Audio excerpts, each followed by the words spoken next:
أورد حديث خباب بن الأرت رضي الله عنه قال: هاجرنا مع رسول الله صلى الله عليه وسلم نلتمس وجه الله تعالى، فوقع أجرنا على الله، فمنا من مات ولم يأكل من أجره شيئا، منهم مصعب بن عمير قتل يوم أحد وترك نمرة، فكنا إذا غطينا بها رأسه بدت رجلاه، وإذا غطينا بها رجليه بدا رأسه، فأمرنا رسول الله صلى الله عليه وسلم أن نغطي رأسه ونجعل على رجليه شيئا من الإذخر، ومنا من أينعت له ثمرته فهو يهدبها، متفق عليه.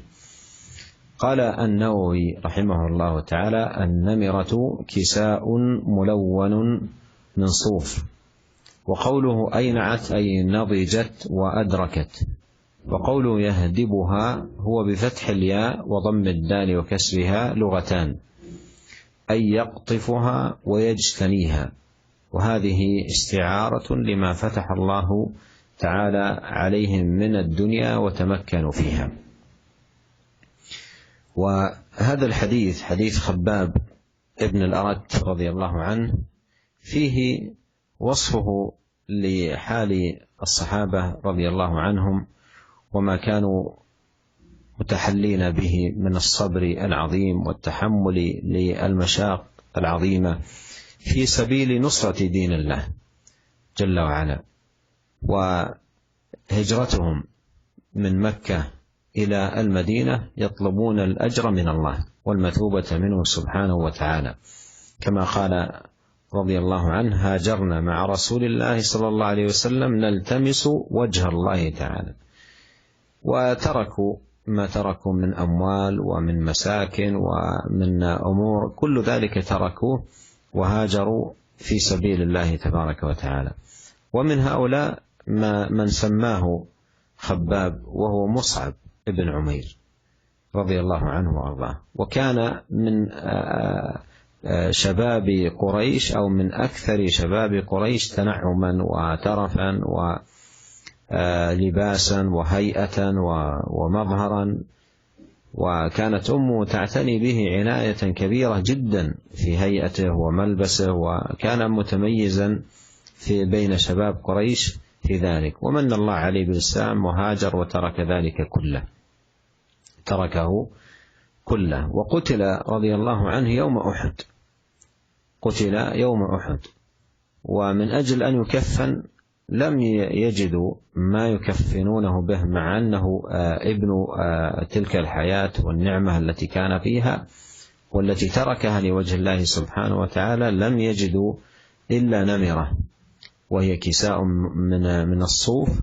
إذا غطي بها رأسه بدت رجلاه، وإذا غطي بها رجلاه بدا رأسه، فأمرهم النبي صلى الله عليه وسلم أن يغطوا رأسه بها وأن يجعل على رجليه شيء من الأذخر، والإذخر هو نبات طيب الرائحة، فدفن ووضع على رجليه شيء من الأذخر يغطي رجليه رضي الله عنه وأرضاه. فالشاهد من ذلك أن الصحابة رضي الله عنهم هاجروا وتركوا دنياهم ويريدون بذلك وجه الله، مهاجرين ملتمسين بهذه الهجرة وجه الله سبحانه وتعالى. قال: فوقع أجرنا على الله، فوقع أجرنا على الله سبحانه وتعالى، فمنا من مات ولم يأكل من أجره شيئا، وذكر مثال ذلك مصعب بن عمير رضي الله عنه، ومنا من أينعت له ثمرته فهو يهدبها أي يقطفها ويجنيها مما أعطاهم الله سبحانه وتعالى في هذه الدنيا. وأيضا هذا مما يدل عليه ما دل عليه ما سبق، وهو هوان الدنيا على الله سبحانه وتعالى، وأيضا أن الصحابة رضي الله عنهم لم تكن الدنيا همهم، وإنما كان همهم نصرة الدين والعمل على نشره ولو كان في سبيل ذلك حصل تضحية بالمال أو بغير ذلك، همهم هو نصرة دين الله تبارك وتعالى، فكانوا أنصار دين الله حقا رضي الله عنهم وأرضاهم أجمعين.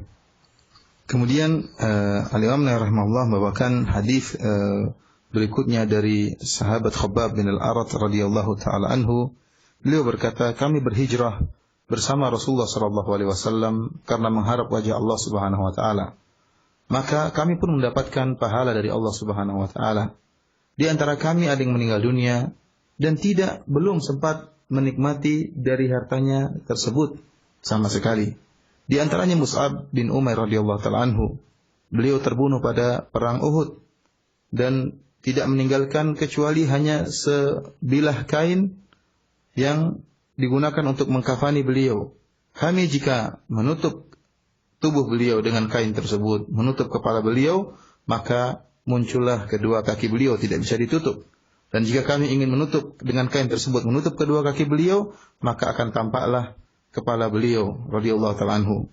Maka Rasulullah sallallahu alaihi wasallam merintahkan kami untuk menggunakan kain tersebut menutup kepala Mus'ab bin Umair, kemudian memerintahkan kepada kami agar meletakkan dari tumbuhan yang disebut dengan idkhir untuk menutup kedua kaki Mus'ab bin Umair. Dan di antara kami ada yang menuai dari buah pahala dia, maka dia telah mengambil sebagian ganjaran dari hijrahnya. Muttafaqun alaih, diriwayatkan Imam Bukhari dan Imam Muslim. Para pendengar yang dirahmati oleh Allah Subhanahu wa taala, dalam hadis ini dijelaskan tentang bagaimana sifat para sahabat yang dimana mereka benar-benar beramal saleh dalam rangka untuk mencari wajah Allah Subhanahu wa taala, di mana mereka benar-benar memiliki kesabaran yang sangat luar biasa dalam rangka untuk menolong agama Allah Subhanahu wa taala. Mereka berhijrah bersama Rasulullah sallallahu alaihi wasallam, meninggalkan kampung halaman mereka, meninggalkan harta mereka. Dari Mekah mereka tinggalkan menuju kota Madinah. Seluruhnya mereka lakukan demi untuk mengharapkan ganjaran dari Allah Subhanahu wa taala. Harta mereka tinggalkan, tanah air mereka tinggalkan, karib kerabat mereka tinggalkan. Mereka pun berhijrah menuju kota Madinah. Dan di antara orang-orang yang berhijrah, sebagaimana disebutkan oleh Khabbab bin Al-Arat, yaitu Mus'ab bin Umair radhiyallahu ta'ala anhu. Yang Mus'ab bin Umair dahulu adalah seorang pemuda yang sangat mewah, pakaiannya mewah, kemudian penampilannya mewah, Dia adalah pemuda yang spesial yang berbeda daripada pemuda-pemuda Quraisy tatkala itu. Ibunya sangat perhatian terhadap Mus'ab bin Umair, sangat memperhatikan bagaimana pakaiannya Mus'ab, bagaimana penampilannya, bagaimana lembutnya kulitnya Mus'ab, semuanya diperhatikan. Hidupnya begitu sangat mewah. Akan tapi kemudian dia pun masuk Islam dan meninggalkan seluruh kenikmatan tersebut dan akhirnya ikut dalam perang Uhud dan meninggal mati syahid tatkala perang Uhud. Ternyata tatkala beliau meninggal di perang Uhud, tidak ada suatu harta pun yang bisa, kain yang bisa digunakan untuk mengkafani beliau kecuali kain namirah. Namirah adalah sebuah kain yang berwarna yang terbuat dari suf, yaitu dari kain wol, Kemudian digunakan untuk menutup tubuh Mus'ab bin Umair tatkala akan meninggal, akan dikuburkan, dikafankan. Akan tapi kain tersebut ternyata tidak cukup. Jika digunakan untuk menutup kepala Mus'ab bin Umair, maka akan nampak kedua kakinya. Namun jika digunakan untuk menutup kedua kakinya, maka akan nampak kepalanya. Akhirnya, lihatlah bagaimana sang pemuda yang tadinya hidup dengan penuh kemewahan, dengan pakaian yang begitu indah, dengan minyak wangi yang begitu harum, akan tapi tatkala meninggal dunia, dia tidak memiliki dunia kecuali hanya sebilah kain. Itu pun tidak cukup untuk menutupi tubuhnya. Oleh karenanya Nabi SAW memerintahkan untuk menggunakan kain tadi, mengkafani bagian kepala Mus'ab bin Umair radhiyallahu ta'ala anhu, adapun bagian kaki kemudian ditutup dengan idkhir, yaitu semacam tumbuhan yang berbau harum, yang baunya harum, kemudian diletakkan untuk menutup kaki Mus'ab bin Umair. Yang menjadi perhatian kita para pendengar yang dirahmati oleh Allah Subhanahu wa taala, bagaimana para sahabat mereka berhijrah, kemudian mereka meninggalkan dunia mereka dalam rangka untuk mengharapkan wajah Allah Subhanahu wa taala, sehingga mereka mendapatkan ganjaran dari Allah Subhanahu wa taala, Dan di antara mereka, ada sahabat, di antara mereka ada yang mendapatkan sebagian dari ganjaran Allah, yang mendapatkan sedikit dunia setelah mereka berhijrah, setelah mereka berperang, mereka mendapatkan sebagian dari harta dunia. Akan tapi meskipun mereka mendapatkan dunia, Allah berikan kepada mereka, akan tapi tujuan mereka hanyalah akhirat. Tujuan mereka utamanya adalah mencari keridhaan Allah Subhanahu wa taala. Hadis ini menunjukkan bagaimana rendahnya dunia di sisi Allah Subhanahu wa taala, dan dunia bukanlah tujuan dan cita-cita para sahabat. Tujuan mereka adalah bagaimana bisa menolong agama Allah dan bagaimana bisa menolong ajaran-ajaran Allah Subhanahu wa taala. Maka sungguhnya mereka adalah para penolong-penolong Allah yang hakiki.